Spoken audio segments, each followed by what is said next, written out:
12টা পর্যন্ত কিন্তু আপনারা কিছুই দেখাতে পারেন নাই।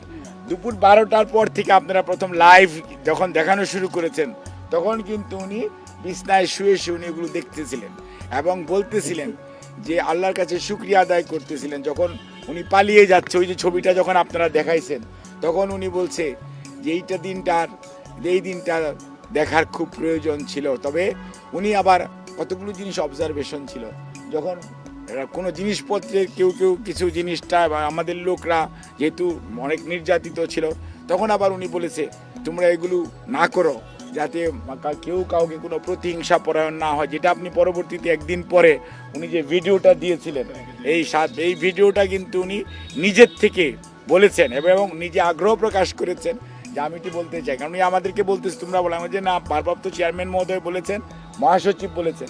তারপরেও পরে আমি বলছি ম্যাডাম ঠিক 91 সনে একই ঘটনা ঘটেছিল।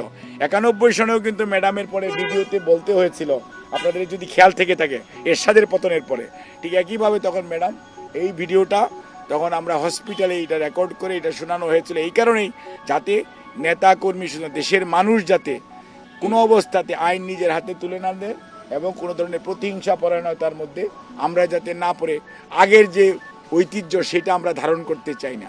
আমরা প্রতিহিংসা চাই না, আমরা আইনানুগ বিচার হোক সেটা চাই। এবং উনি এই পরিবর্তিত পরিস্থিতিতে উনি সত্যিকার অর্থে উনি অ্যাটলিস্ট আল্লাহর কাছে শুকরিয়া আদায় করেন। এবং উনি এই যে মানুষগুলো বিশেষ করে আপনারা খেয়াল করছেন গত পরশুদিন আমাদের মহাসচিব মহোদয় পঙ্গু হাসপাতালে গিয়েছিলেন, নিটোরে কেন গিয়েছিলেন? এটা ম্যাডাম নিজে আগ্রহ প্রকাশ করেছেন যে এই যে ছেলেদের হাত চলে গেছে, পা চলে গেছে, এই মানুষ চোখ চলে গেছে, চোখটা দেখার জন্য আমাকেও পাঠাইছিলেন।